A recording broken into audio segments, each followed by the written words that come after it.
Rise up!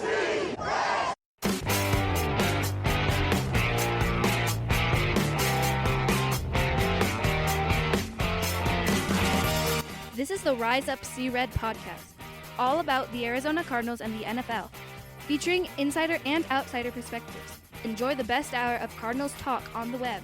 Now here are your hosts, Jess Root and Seth Cox.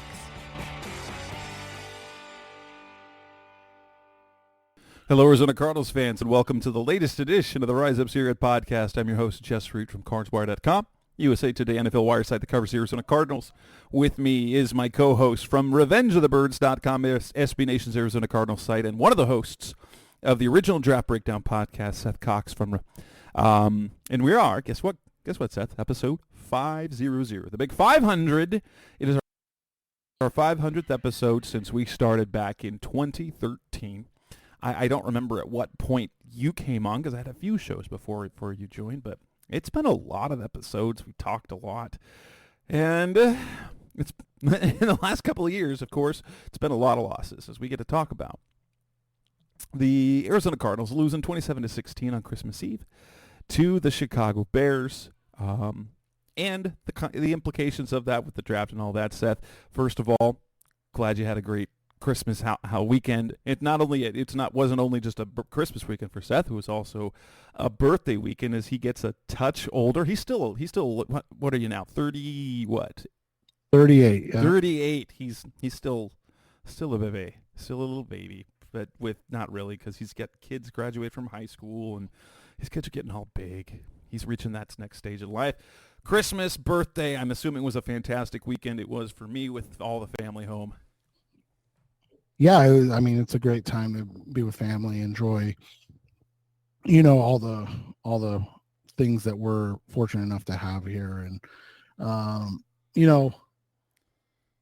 just being able to sit back, watch football, whether it's good, bad, or indifferent, and not have too much to worry about. It's kind of a blessing in and of itself, right? And we got to do that on Sunday, and then focus on family on Monday. And well, because it was the first time in 3 years that we didn't have a game on Christmas Day. The previous two Christmases were games for the Cardinals, and well, that's kind of nice. It was definitely nice. If we would have been paying attention, Jess, one of the bets we could have made was for the Cardinals to score 16 points, because apparently that's just all that they can score on Christmas or Christmas Eve, because the last three games they've scored 16 points. Man, that, by the way, those numbers, like when you look at those, and usually you have to bet both sides of the coin on that, but there are some sites where you can bet a single team's point total. And yes, if you would have bet 16, it'd probably been like plus 3,000.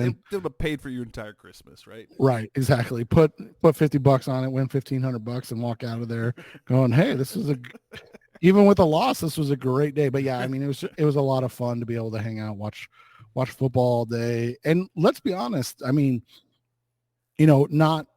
not to get too far off, but like yesterday was a surprisingly interesting. Good is probably not the right word because of what happened in the first game and half of what happened in the second game, but it was a very interesting day of football on Christmas in all three games. And let's be honest, going into yesterday, we were just really looking at San Francisco Baltimore as the only game worth a damn, and the Raiders came out, completed 1 or 0 passes in the final 3 quarters and beat the Kansas City Chiefs. And the Tommy DeVito experiment is over, and Tyrod Taylor's back in and led a furious comeback attempt that fell short against the Eagles. Those games were my spread pick on all 3 games was good. So yeah, but and two. So the 2 of my 3 actual underdog picks were Raiders and the Ravens. So that was a good weekend because I'd been having kind of a rough streak on my underdog pick. So well, and let's be honest, it was interesting. Interesting is probably not the right word. It was kind of ironic / funny to see the pumpkin that Brock Purdy turned into when all of those interceptable passes Become started interceptions. turning into interceptions. He's like, hey, I've made that throw for 17 games or whatever, however many games he's played. And the Ravens are like, no, you can't do that against us. And isn't it just wonderful that the way that the 49ers even get on the board to start the game is a referee not in position falls down and sacks Lamar. I mean, just could you imagine if the Ravens would have lost by 1 or 2? Like, Oh, that'd have been terrible. just but yeah, I was genuinely shocked at what, like, just kind of perusing the games until that Ravens 49ers game, which is the first one I kind of really paid attention to during the day, of like, what is happening? Yeah, but we have to talk about this game, and we're just gonna take one segment on it because we got a few other things to talk about. But the game, 27-16. They fall behind 21-0. It was kind of a debacle in the beginning. Once again, the receivers play is it's not good. I mean, you got a 38-yard touchdown catch and run by Greg Dortch, but the defense. The defense. They got run over for 250 total yards, 8 for 15 on third down. 420 yards allowed.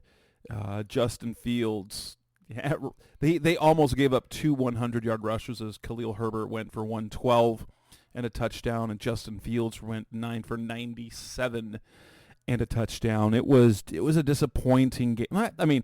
Disappointing in the fact that you thought they would be more competitive, and they even kind of got things kind of okay and kind of rallied towards the end. But anytime you fall behind 21-0, it kind of makes things, impossible, right? And it doesn't matter what you do. And the first thing I'm gonna say is this: like, you look, Kyler Murray, he's not the reason why they're losing. He's had a good season in the game, like aside from the Rams game and a couple of throws against Houston. Kyler's he's really been good, and he was statistically even better. He had a statistically best game, and he did it with almost no help at all. Yeah, and it's just getting to the point where you're seeing that, we talked about it last week, and I think it just becomes obvious that there are needs on this team, and the biggest need is they just need playmakers, especially at the receiver position. And you look at what happened in this game and how this game played out in and of itself, and there was just, there were a lot of chances that they missed. Some of them were dropped, right? I mean, we saw Michael Wilson, we saw Trey McBride, we saw Greg Dortch before that great run, all have drops in this game.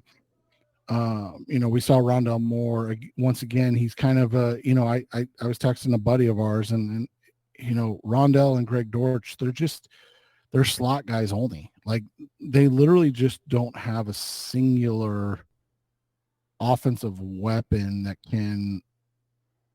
can win vertically outside of Trey McBride at this point. And he looked like he was hurting a little bit in this game, and those things all just kind of came to fruition. They continue to run the ball well, which is, I think everybody would agree that's a positive. Like, yeah, there was a sad part because James Conner's streak of averaging 4 yards a carry came to an end, but we can also say that James Conner was pretty much the only bright spot in this game. 112 total yards from scrimmage, 12 carries for 45 yards, 5 catches for 67 and a touchdown. He continues to be, and he's not entering contract years, but he's entering the last year of his deal next year. When you want to chew up and spit out running backs, he's a guy that you have to, you now are in position that you have to extend him. because you know what's going to happen next is that the holdout's coming. And we don't want to talk about it later, but that if they don't take care of him this offseason, at least give him a little extra, then that's going to be a problem, because he's literally the only thing that's a bright spot on this offense, other than Trey McBride. And Trey McBride didn't have a good game, 6 catches for 31 yards. But you can take him away when you've got nothing else happening. And that's just what it is. Like, there's just nothing else offensively that scares teams, and you're starting to see that play out. Like, if McBride's not making plays vertically, then they have nothing vertically, and they can just kind of load the box and sit on things. And that's what they were doing in this game. And, they ran I think 2 screens that popped for 10 plus yards, which is quite frankly baffling from this organization. I mean, doesn't matter who the head coach is. We've seen that screens just don't work. And so to see it work was exciting, but at the end of the day, a lot of it just comes down to they just lack the talent to compete. And like you said, a 21-0 hole is not something you can get out of with where your best playmakers on offense are running back and a tight end, because you just don't have enough time. Yeah. And, we both got a good laugh out of this. One is they finally ended their sackless streak. Dennis Gardeck got a sack of Justin Fields, but it wasn't like a sack.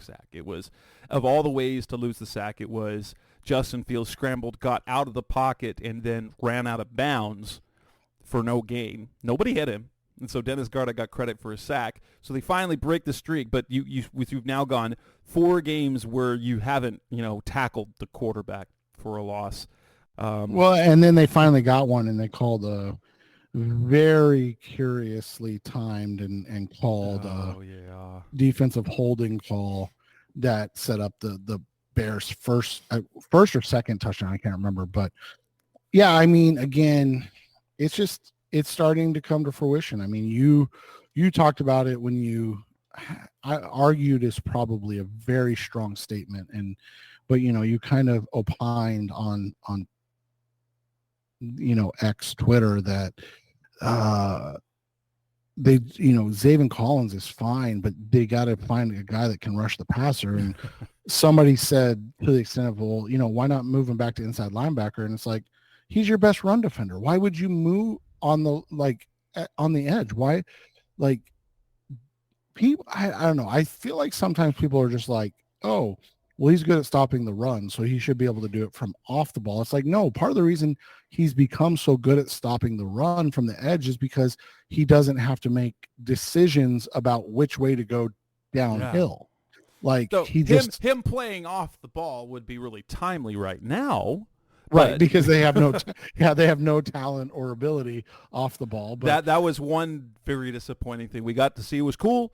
Owen Papo, their fifth round picks, he gets a start because he's now he lines up in base. Now most of the time, honestly, the Cardinals only run with one off the ball linebacker because they choose to go basically with the 5-man front, and they go basically with a big nickel with one linebacker and a third safety. But they started the game with Papo alongside of Chris Barnes. Papo did not look good. No. Boy's athletic, but man, he got out physicaled a lot. So overwhelmed just physically, and another thing that we can lament, and something that it just feels like it shows up every single week, are missed opportunities, right? And the guy this week was Andre Chauchier. He played quite a bit. Their rotation was really interesting. You look at their defensive snap counts. Obviously, Jalen went back to the slot. Yeah, Jalen and Buddha were at the top. You had Starling Thomas and Antonio Hamilton, as with Garrett Williams out, which is something we'll get to in a little bit. Garrett Williams out, and then you had Chris Barnes played 69 of 70 snaps. But from there, it was, a mishmash, right? You had Dante Stills and Zaven Collins playing in the 40s. Then you had Chauchier And you had Chaucier getting some snaps at strong safety as well, because like you said, they were playing Jalen in the slot because they were just, I mean, when you have no corners, that's what you do.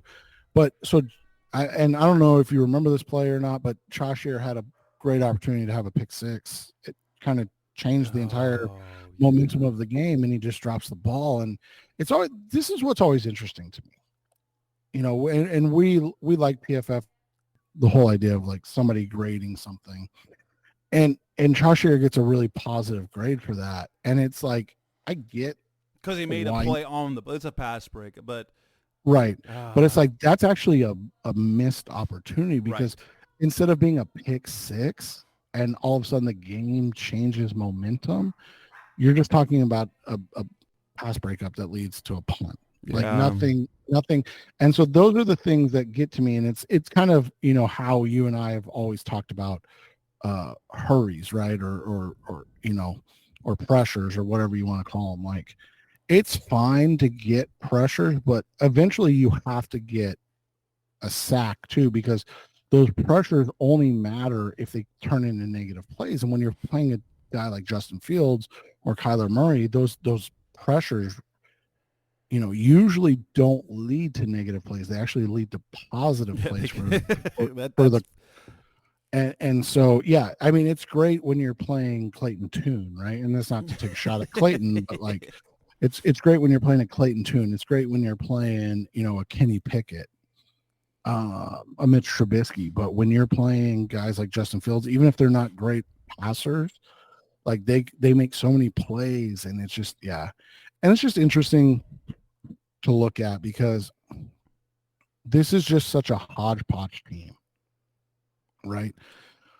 You've got BJ Ojulari, who's, you know, hopefully the best all-around edge player you have, but you have, you know, Zaven Collins, who's, we talked about, probably their best run defending edge player.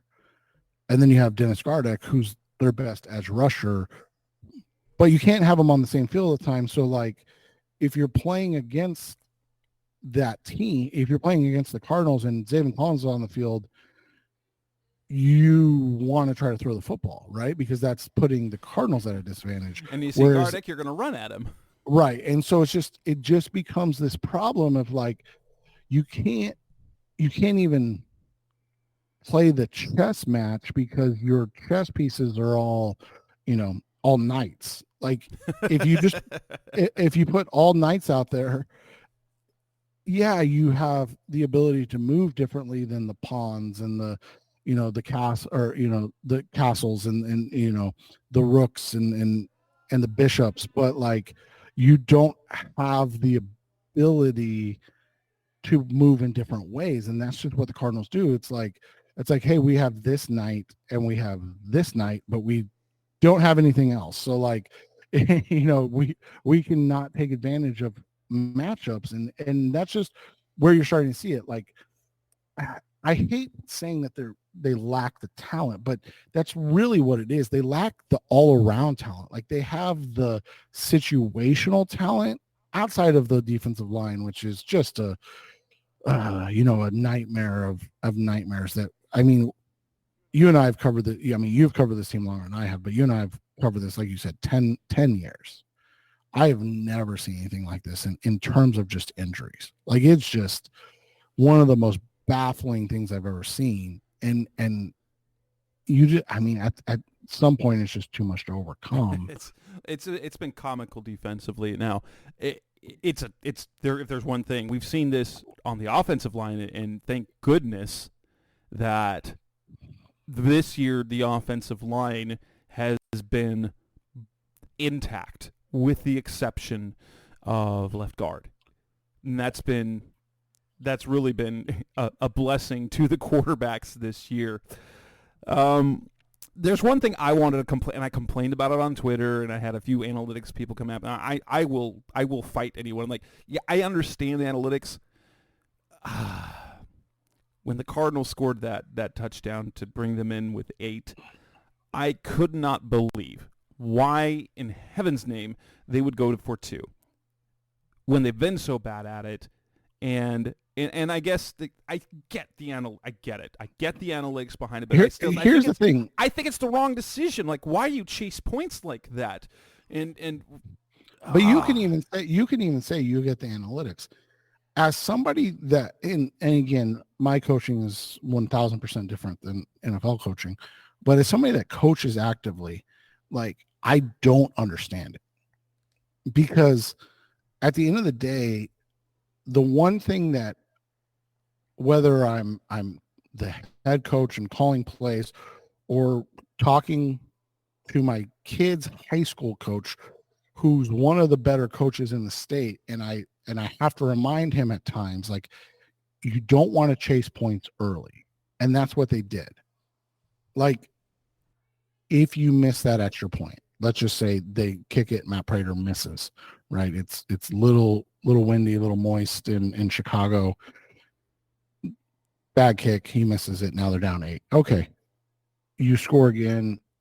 Let's just say there's 4 minutes left in the game. Chase those points, right? Because at that point, then you're either tied or you're down 2. So it's not a, huge deal, right? Yeah. But that juncture in the game, over 8 minutes left in the game, I don't get it. And I get the numbers behind it, but at the same time, I'm like, I still don't get situations. It doesn't make sense. I'm like, it doesn't. Why do you count? Like, I much rather take the sure points and then in the situation, if you've got, I guess the analytics doesn't believe in momentum, but you go down to score and you're now down 1 point, you have the decision to kick the extra point or go for 2 for the win. But Jess, that's always going to be the issue with analytics, is that there's never anybody that actually has to well, that's also actually has to make that decision, because they're saying, oh, look, these are what the numbers are telling us. Right. But that you're also looking at, here's the thing I talk about, like, you expect, you're assuming a 50% conversion rate on your 2-point conversions, which I get numerically makes sense, but then you have to believe that your team is league average, and we all know that this team is not league average. Well, and especially like you said with 2-point plays, they're what now, 2 or 3 for 12.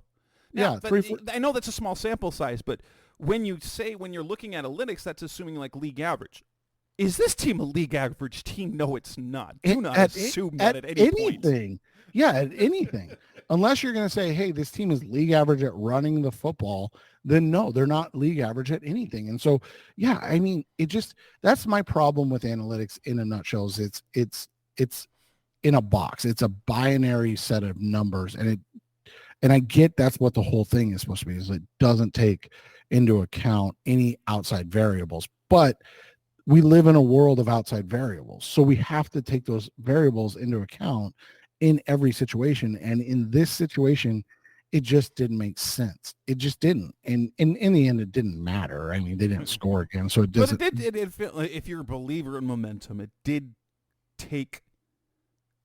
feel like it took kind of some of the wind out of the sails, because then you knew, you're like, oh, we have to get a touchdown and a 2-point conversion to tie.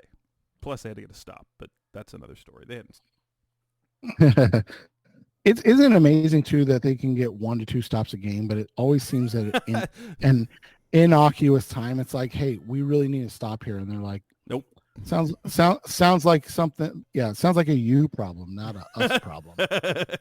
Right, and like, in fairness, like we knew going into that it was going to be a hard game to defend. We just thought that the Cardinals were going to operate better offensively, and they just did not. I mean, in the end, Kyler had a good statistical game. He didn't turn the ball over. He threw a pair of touchdown passes. James Conner played well. You got some production from Amari DiMercato, but just the receivers, and while it was more, they ended up with 4 catches for 75 yards. One of those 38 yards came on one play, and I call that the Brock Purdy, right? Like, that was, you threw a 4-yard pass play, that was designed in that situation. It's 3rd and 8. You run a 4-yard drag route, a mesh concept, and you throw that. There's nobody there, so he's going to pick up the first down easy, and he makes the other, what was it, 39-yard touchdown, 38-yard touchdown? 38, yeah. Yeah, he makes the other 34 yards. Well, we won't even say that. He was going to gain about 10 yards before he even made, touch of the first defender.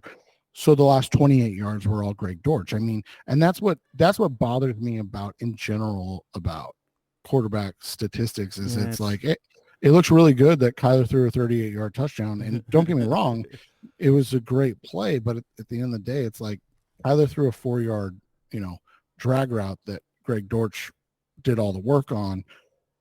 And we saw that in the Sunday night game of like, hey, sometimes those plays aren't there, so you have to make plays, and that didn't happen for Brock in that game. And that's one of the things that we haven't seen.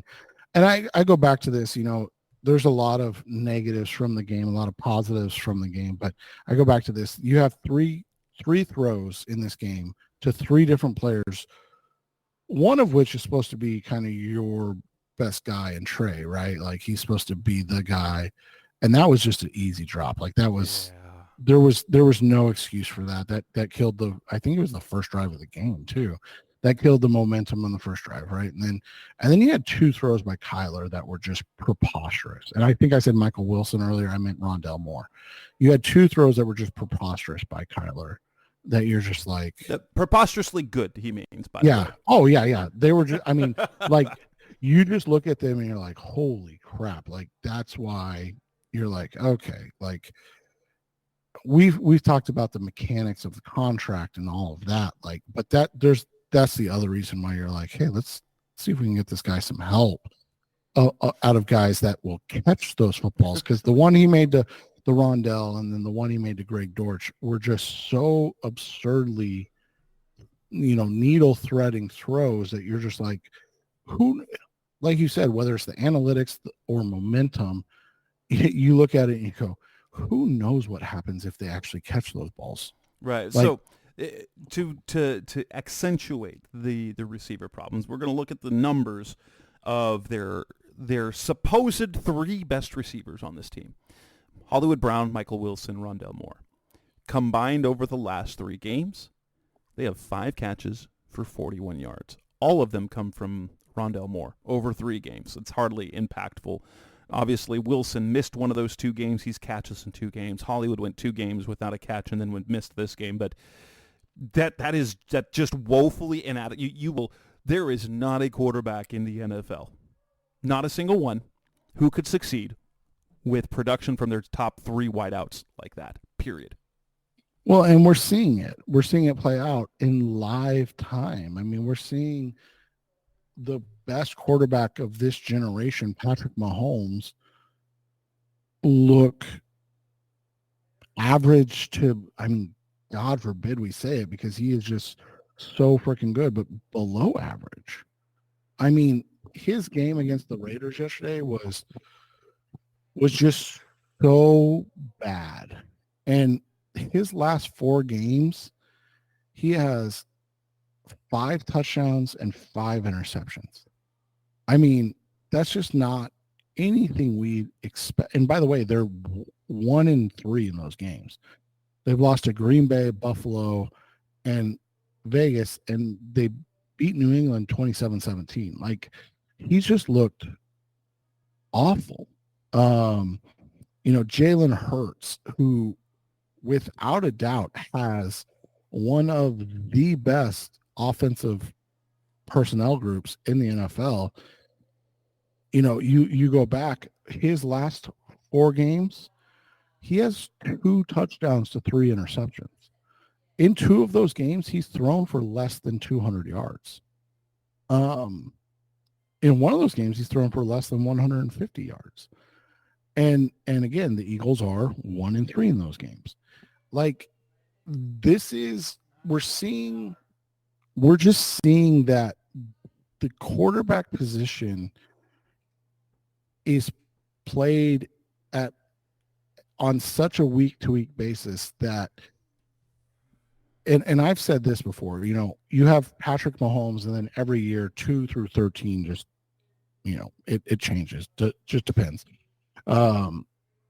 This year it's like, I don't even think anybody knows who the top quarterback is this year. I mean, it was Mahomes, it was Purdy, it was Lamar, Dak Prescott, it was Lamar's, Josh Hurts, Allen, yeah.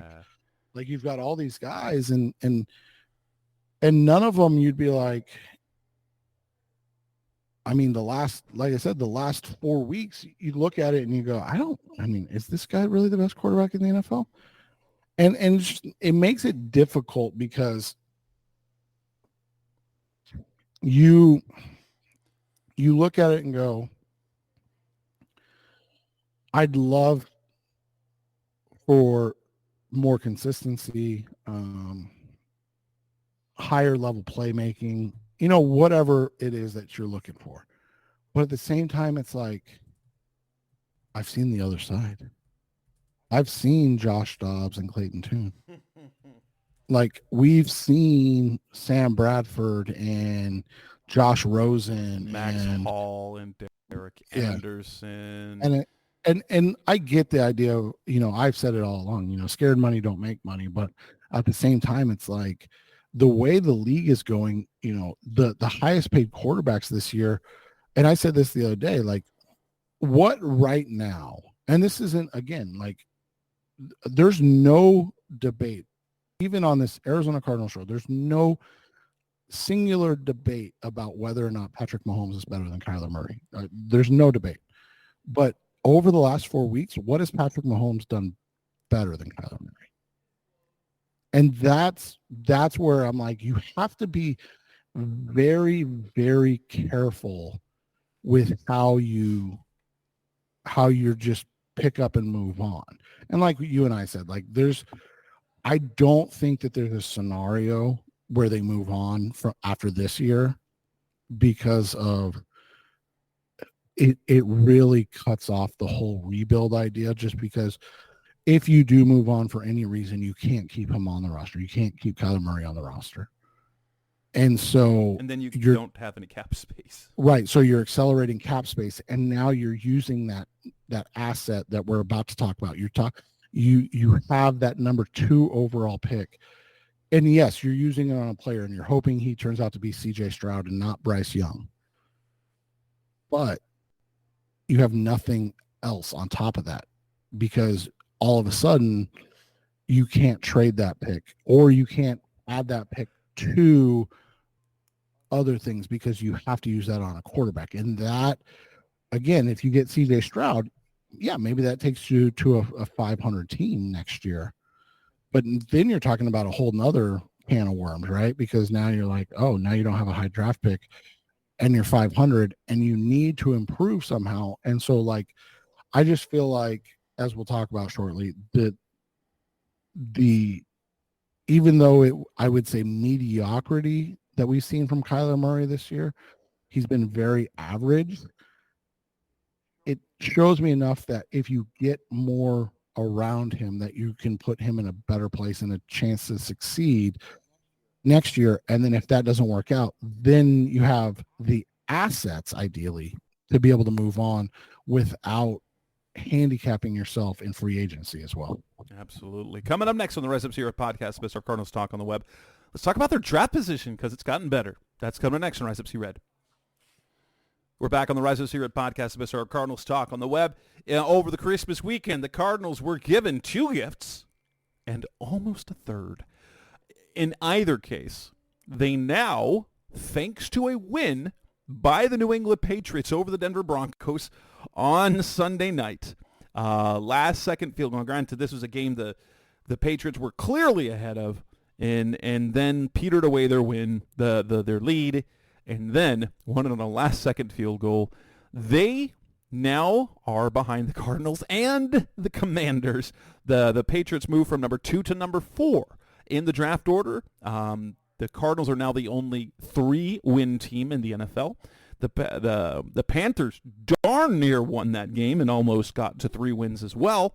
The Bears, who have the Panthers pick, are number one because the Panthers have 2 wins. The Cardinals have 3 wins.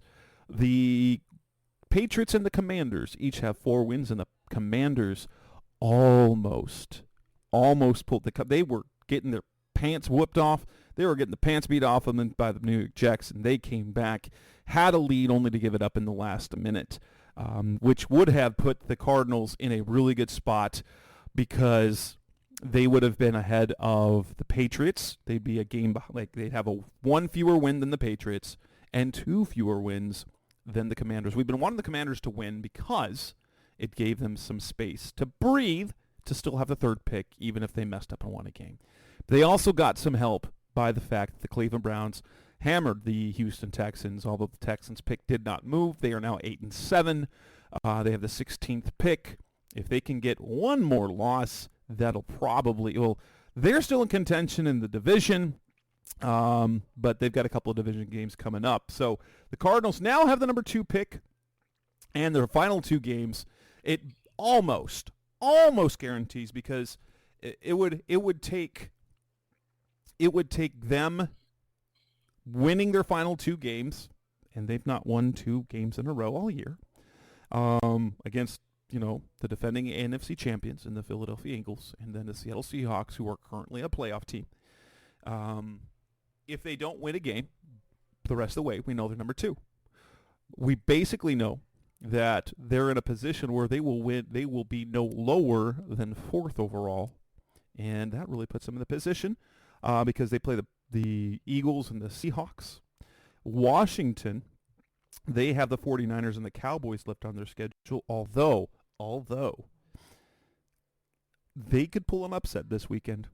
They could do it because Purdy's banged up right now. Trent Williams is banged up right now. They have like 3 offensive linemen that are hurt, so we'll have to wait and see how that goes. That might be a helpful game for the Cardinals, and then the Patriots to close out their season. They play the Bills and the Jets, and they could mess around and win. Definitely one of those games. They could beat the Jets for sure. So the Cardinals are in a very, very, very good position. Although, do you think it'd be better for them to be 3rd overall? Because if you figure that the first 2 picks are going to be quarterbacks, if you're at number 2, which means you're likely going to trade back, you don't want to trade back so much that you lose out on Marv. I mean, that's what we're all talking about right now. Although, Seth, you have a scenario that kind of plays out. I'll let you talk about that. It's draft season, and we're not calling for the tank. It's just playing out that way because the Cardinals aren't very good. I wanted to see the Cardinals win one more game. I just didn't think it was going to happen. Yeah, and you look at it, and like you said, there's some scenarios that can play out.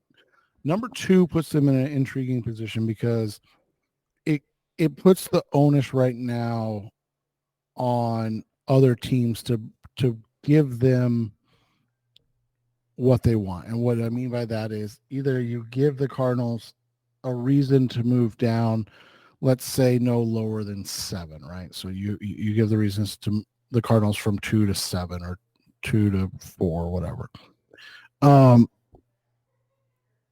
And then you go, okay, if Marv ends up at 4, let's say they trade with the Patriots, who are the 4th pick right now, then you get the best of both worlds. Whereas like you trade down and Marv goes 3, then, and even in that scenario, you could call Washington, unless the Commanders are dead set on taking Marvin Harrison Jr., you can say, hey, we'll give you, 4 and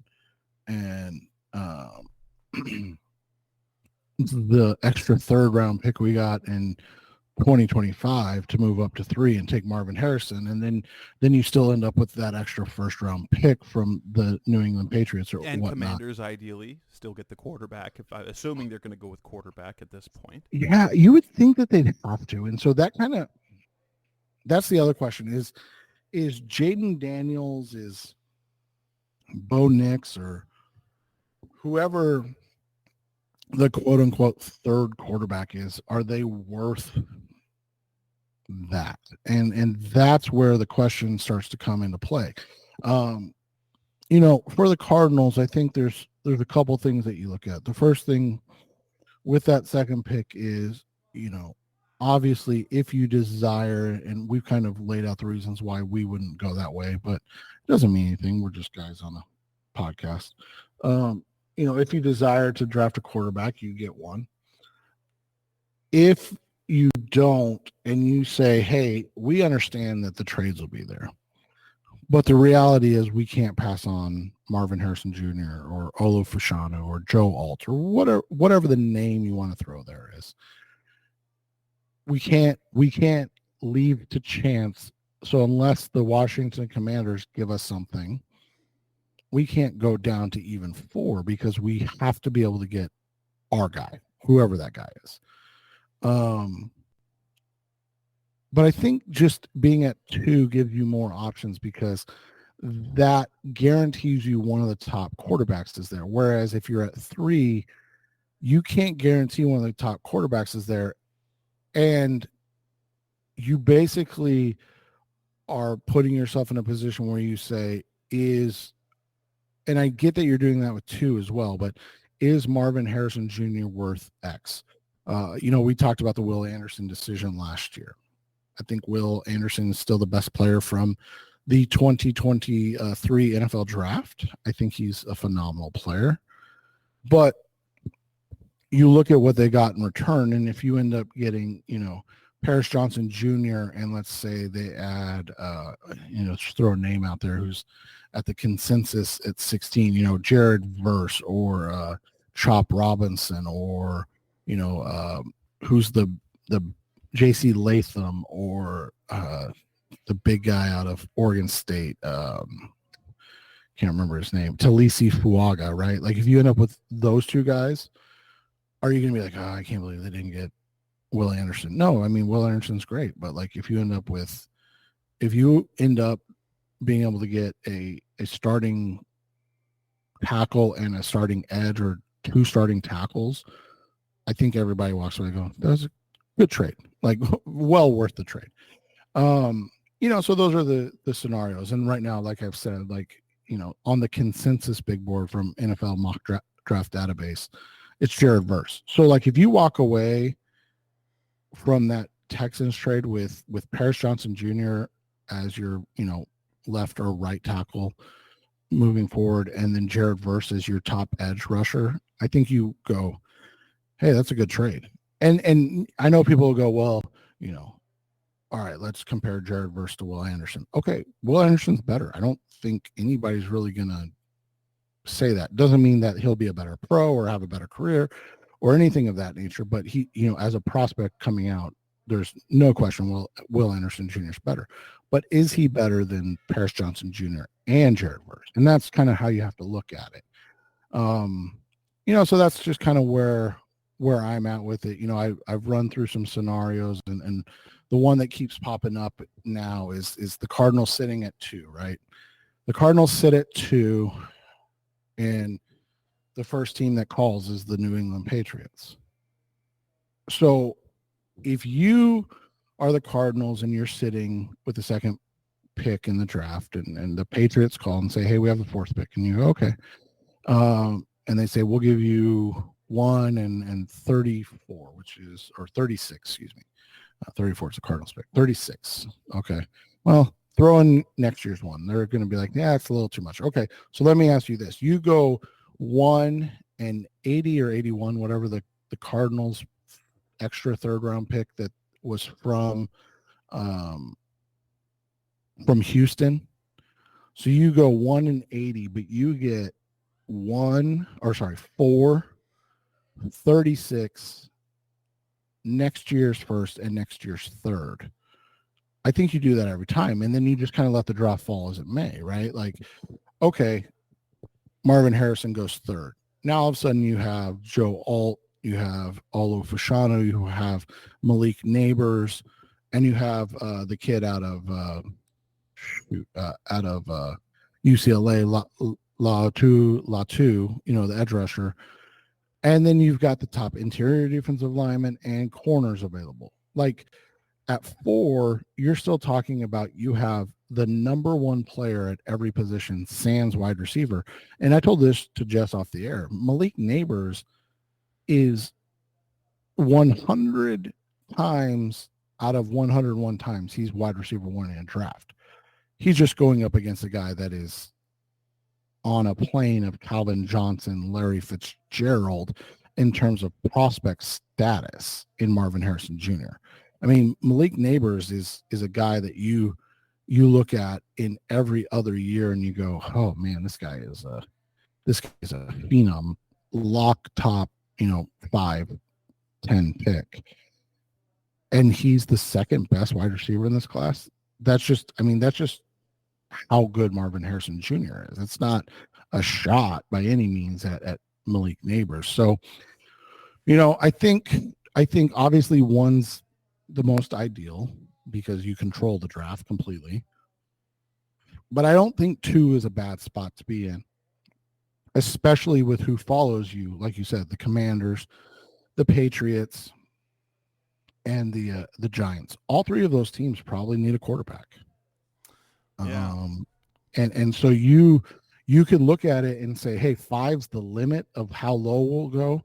And then you don't have to worry about it, because if a team's coming up for the Williams or May, whoever's number 2, you are guaranteed one of Olu Fashanu, Marvin Harrison, Joe Alt, Malik Neighbors, or Laiatu Latu. Like you're guaranteed, like there's 0% chance that you won't get one of those guys.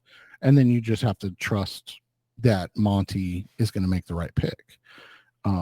And I think that's just I think that's an ideal scenario to be able to have the ability to say, oh, we're going to take the best player in the draft, which again is Marvin Harrison Jr., or we're going to trade down and not take ourselves out of the range for potentially the best player in the draft or the top, premium position, tackle, edge, corner, wide receiver.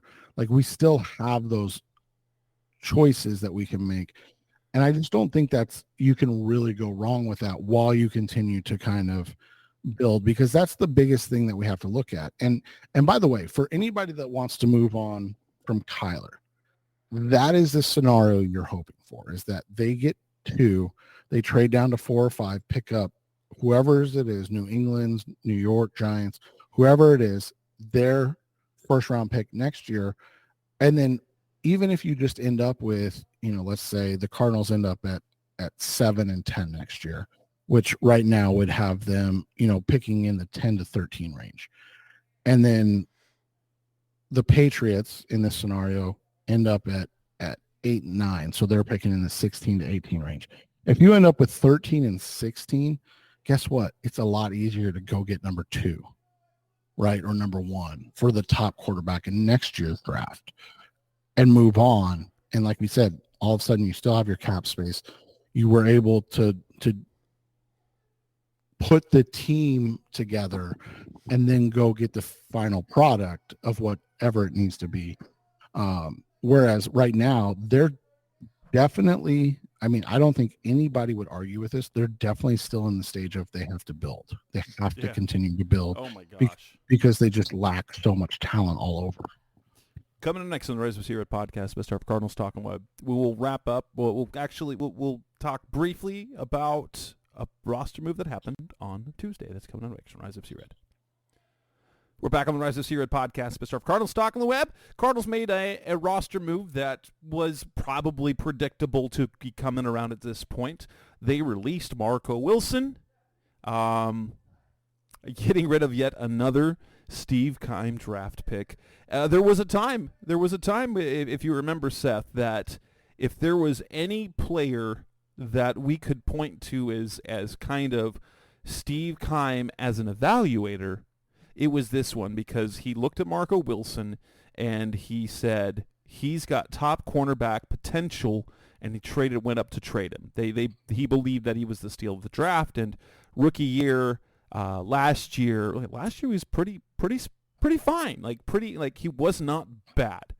And then this year, he started and played almost every snap of the first 11 games of the season, then was benched, hasn't played a defensive snap. He still, even in those 11 games, allowed the fourth most receiving yards in being targeted in the NFL. And it being relegated to a special teams player, they're set to bring back Bobby Price, who's a much better special teams player than Marco Wilson. So I guess this was always going to happen. But yeah, it closes the book on yet another Steve Keim draft pick. Yeah, and it's just sad that that's how these things are tending to play out for them, because one of the things we've talked about more than anything is that they just need one of these guys to work out, and it's just continually not right. Like you're continually being disappointed in how these situations and scenarios are playing out, and for the Cardinals, they need a Tariq Woolen. Like they need to hit on Tariq Woolen. For those of you that aren't familiar, Tariq Woolen was with a 5th round, I think, corner for the Seahawks out of what is it? For the Seahawks, yeah, out of UTSA. Like they desperately need one of the, and Ambry Thomas, the 3rd round pick out of for the 40. Like they need to hit on one of those guys, and they just. And obviously we hope that Garrett Williams will be, but as I kind of alluded to earlier, man, wasn't the writing on the wall this week when Garrett Williams is out with the knee inflammation, and Marco Wilson and you and I played the same amount of defensive snaps. I mean, like that was just one of those scenarios where you look at it and you go, oh man, like they straight up are just done with this dude. Do you think that Marco will land somewhere and turn his career around, or did we already see the best of Marco's career? I don't want to say that we've seen the best, because I always want a guy to succeed. And I think Marco's biggest issue, and I wrote about a little bit today, is that guy's got one of the best toolboxes in the league, but he just has no idea what tool to use at any time. And that makes it really difficult to be a good player, right? Like, we talked about Keontae Ingram. We talked about these guys that are just all athleticism, that even in college, you can kind of get away with being just an elite athlete. At the NFL level, almost everybody's an elite athlete, but if they're not an elite athlete, they're an elite technician, and they're so coached up, and they do such a good job. And I think that's just kind of where it frustrating, probably not the right word, but like a guy like Marco, it's just disappointing, because he was a guy that was afforded every opportunity. And I think there will be, a group of people that look at this and say, well, why didn't they do this, right? Or that, or the other. But you look at it, I mean, you're talking a lot of patience with him early in this season. A lot of patience.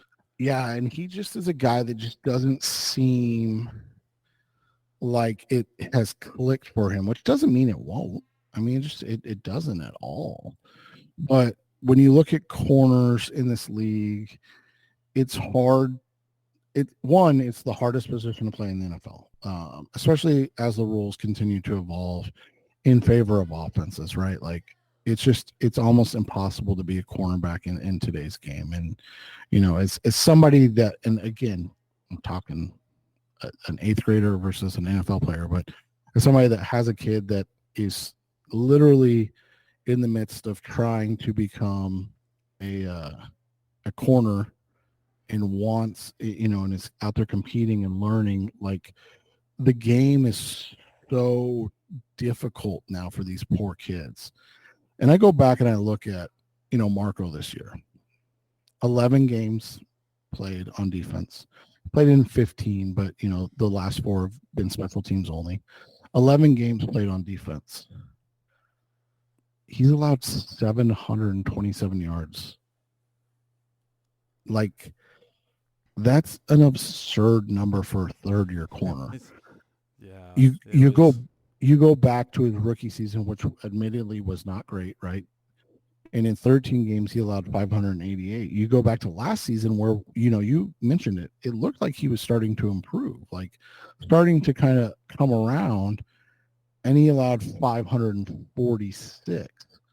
So in 3 less games this year, he's allowed almost 200 more receiving yards. He's allowed 5 touchdowns. His passes defense number is way down, and that's something that Justin and I talk about all the time when it comes to defensive backs. Getting their hands on the football is just the most important aspect of what they do. And you look at it, he had 4 as a rookie, again, respectable 4th pick, playing a lot of games. And then in 2022, again, you started to be like, oh, maybe this is 1 interception, 3 interceptions, 10 passes defense, 13 in 14 games. You want to be at about 1 a game. That's where you want to be if you're a good NFL corner. This year, he had 4 passes defense total. And it wasn't like they weren't targeting him. No, right? He was being targeted. And so, like, this is just a dude that, for whatever reason, fell short this year and became a guy that didn't have it. Well, in fairness, I do applaud Marco for embracing as best he could the role that he was given on special teams. Unfortunately, he has not yet become like his athleticism.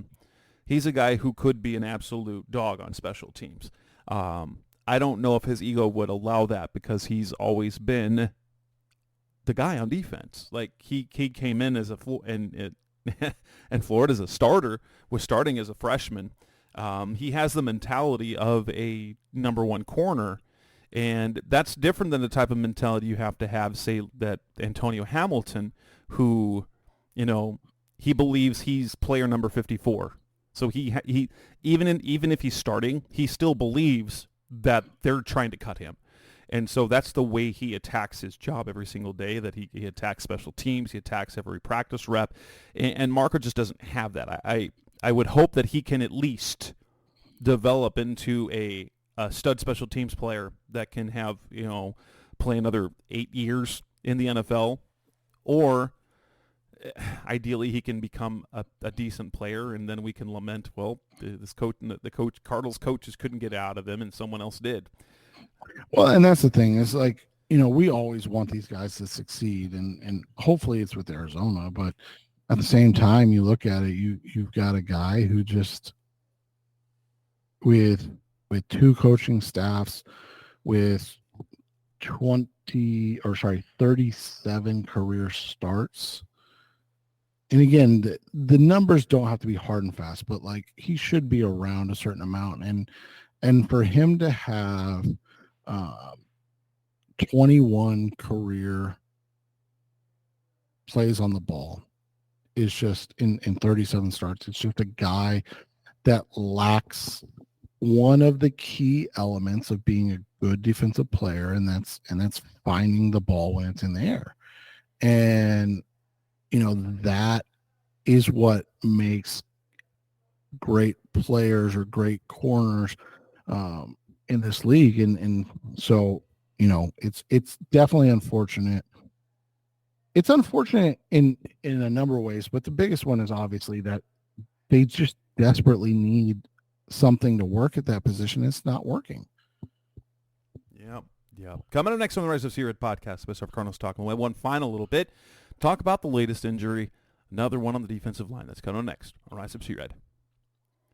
We're back on the Rise of Seared podcast, Special Cardinals Talk on the web, and we have yet another season-ending injury. Granted, the season-ending means 2 games, so hopefully it's not a serious injury. But Jonathan Ledbetter, his season is done, which means all 4 of the Cardinals' best defensive linemen finished the season on injured reserve. LJ Collier, Carlos Watkins, Lecky Fotu, and now Jonathan Ledbetter.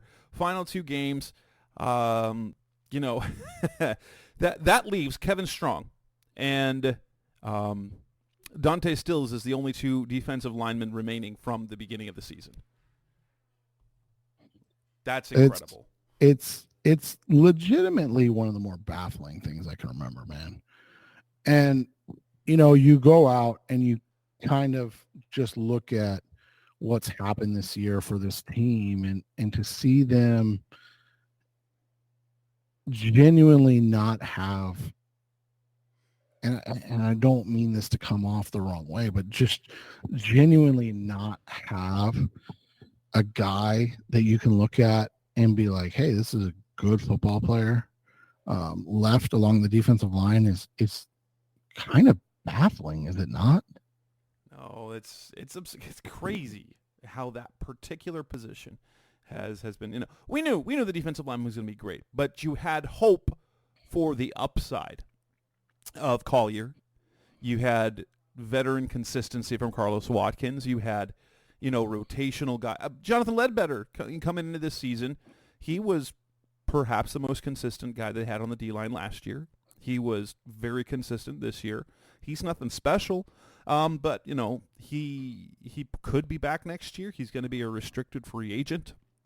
And so, but now your starting defensive line is going to be Kevin Strong, Dante Stills, and Roy Lopez or Naquan Jones. That's not inspiring.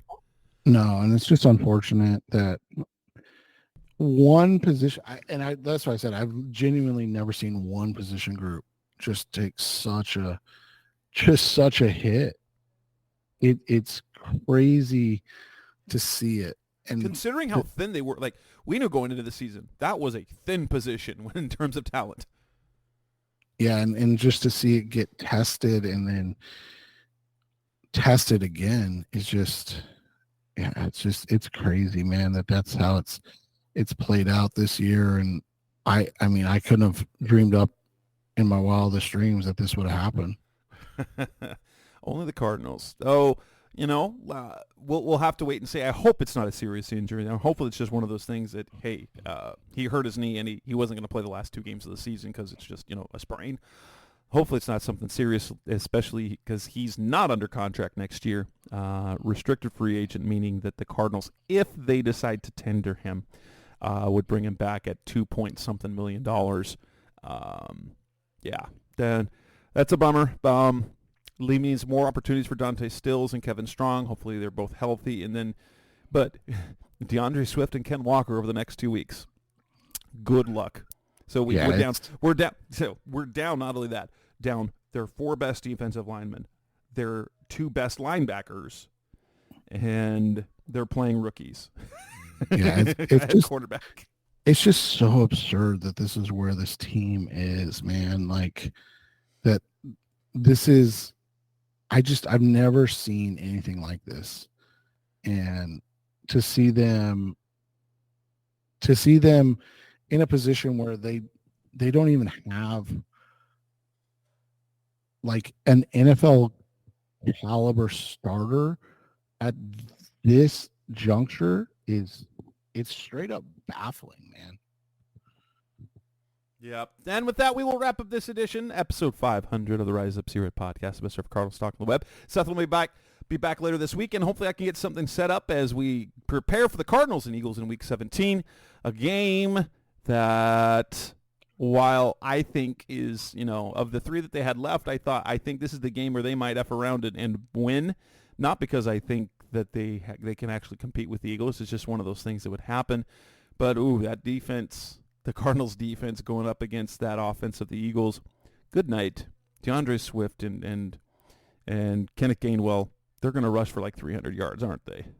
Yeah, and I think that 250 to 300 yards between Swift, Gainwell, and Jalen Hurts. Yeah, it's gonna be an ugly one.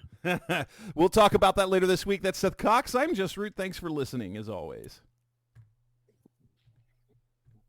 Thanks for listening to the latest edition of the Rise Up C-Red podcast. Listen to previous episodes and subscribe to the show on Apple Podcasts, Stitcher Radio, Audioboom, or many other podcast platforms so shows are delivered directly to your mobile device. Please give the show a 5-star rating and always support the sponsors who support the show. We'll be back soon for the best hour of Cardinals talk on the web. Rise Up Red Sea, Be Red C-Red, and of course, Rise Up C-Red.